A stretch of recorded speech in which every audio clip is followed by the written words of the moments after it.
Akkam jirtan hordoftoota keenya nagaa fi jaalalli keenya lafa jirtan maratti sinaa ga'u jechaa barruu Abuseef Ahmad sagaleetti sinii fiikuuf dirqaamne haga dhumaatti nu faana bu'aa. Mata dureen barruu kanaa abbaadha moo ilmattu karaa maqe jetti itti fufti harkattu na darbame obsaaf naaf dubbisaa silaa barruu dheeraa dubbisuun jaalattanii jedhe jaalamuheen.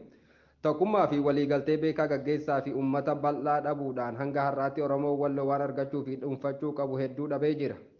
Uummanni Oromoo Walloo gaggeessitoota ilmaan Walloo kan sadarkaa hooggansaatiin sirnoota darban hundaa waliin hojjetaa turanii fi hojjetaa jiran rakkoo nageenya dinagdee hawaasummaa fi siyaasa keessa jiru keessaa na baasan jedhee rabbii gaditti abdatu bara 30 darban kanaaf bakkaa fi akkaataa uummatichi isaan abdatetti argamuu dhabuu fi rakkoo walxaxaa uummatichaa furuu dadhabanii sirna hooggansa siyaasaa naannoo Amaaraa galmaan ga'uuf gahee ergamtummaa bahachuun alatti haajaa fi hijaa uummata kanaa baasuuf akka hin danda'inii fi fuulduraafis mootummaa naannoo Amaaraa waliin golga yookaan bifa walfakkaataa uffatanii yoo kan deeman ta'e baroota 13 yookaan bara 30 fuula duraaf diina kaayyoo sirna naftanyaa eeguu fi leellisu jalatti uummanni Walloo akka jilbeeffatee bulu haala mijeessuu fi marsaa sadaffaa hiree bilisummaa fi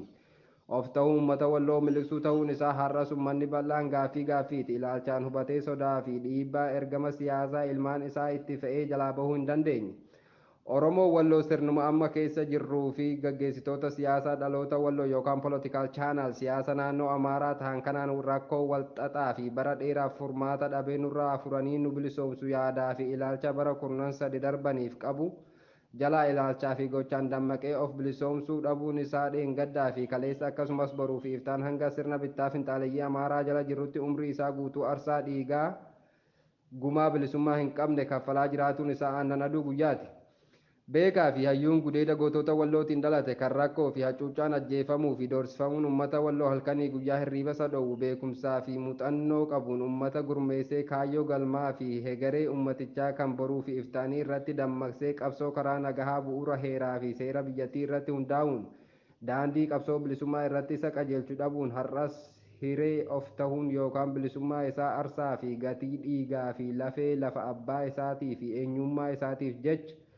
Oromoo Walloo har'as akkuma kaleessaa itti of wareegee fi lafa isaa itti caccabsee nama jaarmiyaa dhaabaa fi gurmuu walitti bu'ee siidaa qabsoo bilisummaa Oromoota Walloo ijaaruuf dhabee hireen bilisummaa isaa akkuma dhiiga qeerroo Walloo dhangala'ee lafatti hafuu isaati.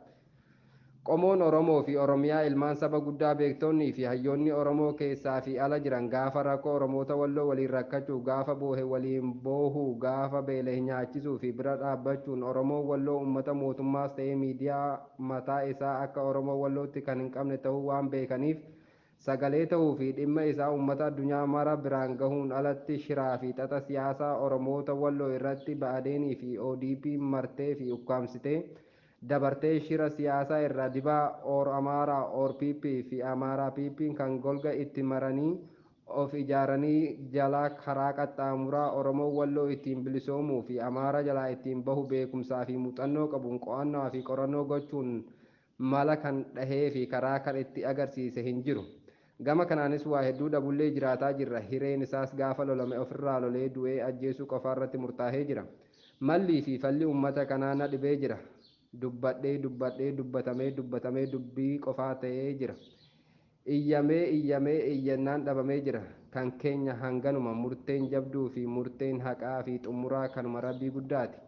Jabaan rabbuma hirkoon keenya sisuma. Abuseef Ahmad Waxabajjii 4 bara 2021 kan sagaleetti isiniif hiike ana obsaasan nagaatti.